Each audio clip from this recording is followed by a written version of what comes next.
Hi there, welcome to this Word to Life Answered video. Today we've got an interesting question, quite a new and different question for Word to Life Answered actually. We've not been asked a question like this one during the whole series. And this question is asking for a summary or some sort of idea of what's going on in the Genesis story. By that I mean the story from Genesis of Joseph and Potiphar's wife. Now, let's first off go through a summary of this story. We have Joseph, a descendant of Abraham, someone who is being cast out by his family, pushed aside by his brothers, sent off into the land of Egypt through slavery, having been captured. He's taken to Egypt as a slave, but because God sees Joseph in favour, he looks on him with favour, Joseph becomes very successful in Egypt, becomes quite high ranking in Egypt. Now, Potiphar is an officer of the Pharaoh, someone quite high in the rankings, as Joseph was high in the rankings too.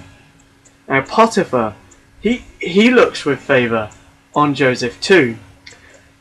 He welcomes Joseph into his house and says to him, have everything, but you can't have my wife. You can have everything up to my wife.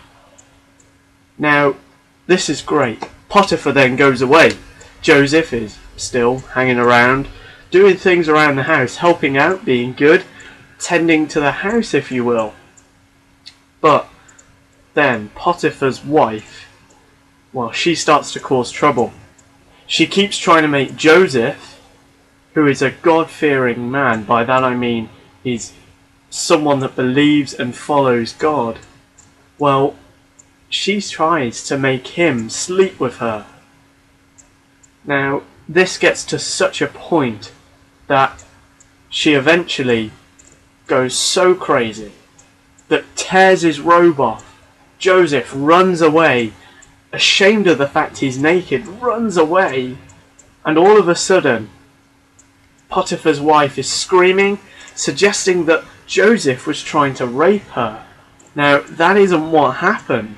The fact is, she was desperately trying to have sex with Joseph, and Joseph was refusing to, time after time again. Not just because he's a God-fearing man, but also because that was what the one thing that Potiphar said that he could not have. He could have everything up to his wife, which was very generous, very kind of Potiphar.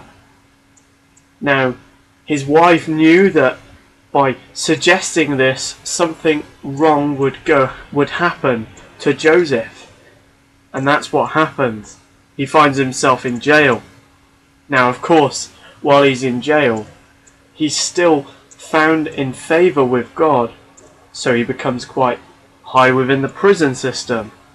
All the prisoners seem to look up to him as some sort of leader, and his ministry, whilst in the prison, is blessed.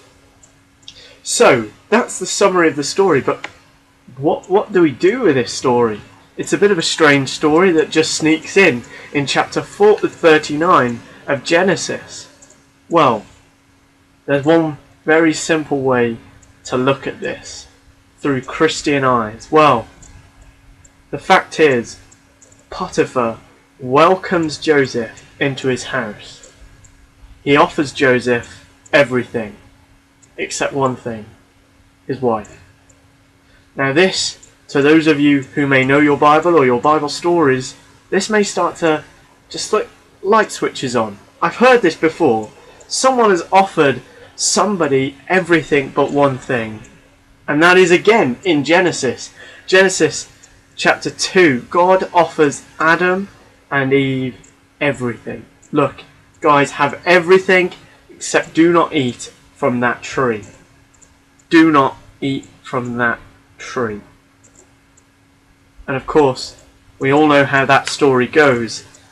Unlike Joseph, who keeps refusing, and then is falsely blamed of taking and having sex with Potiphar's wife, Adam and Eve take the apple. They take the apple and they eat from the tree. Therefore sin entered the world. Joseph refuses to, and then is falsely charged of having raped Potiphar's wife and is sent to prison. Now this end bit for Christians should also be setting alarm bells off. Where have I heard of someone being falsely accused and being punished for something that they did not do? Well, that's quite simple. When Jesus came and lived on earth, he came for one reason: to take the blame for us, to take the sins which we from time to time commit, to take the blame that we have and to have it placed on him. Jesus came and he took the weight, the pain, the suffering that comes with sin, and he took it on himself. Jesus became Joseph in this situation. Joseph was in somehow a foreshadowing of the story of Jesus, the true story of Jesus. So in this story, what do we see? Well, what we should see is forgiveness, trust. Potiphar should have seen and known that he could trust Joseph with his wife. But we don't. Instead we see judgment. Instead of seeing an innocent man, he lays blame and anger onto Joseph. And that is the same with the story of Jesus. Instead of the people seeing an innocent, perfect human being and divine being, instead they place blame on him through jealousy, through hatred, through anger, and they put all the blame, all their hatred onto Jesus, to have him falsely accused and then put through the most awful trial, the most unjust trial, so that we might have freedom through his sacrifice, through him taking the blame for us. I hope this helped you. If you have a question, feel free to comment below or follow the link to the Facebook page and leave a question there, or message the Facebook page if you don't want everyone to see that it was you that posted it. Please do like this video, share it, subscribe to the YouTube channel, but also do jump over to the Facebook page and the Twitter, give us a like, give us a follow, and do check out the blog as well, Word to Life blog. Look at all the stuff that we've got going on there. We've got book reviews, we've got blog posts, you name it, we've got downloadable stuff there for you. So if you guys want to check that out, you go over there and yeah, have a look, guys. So cheers guys, God bless.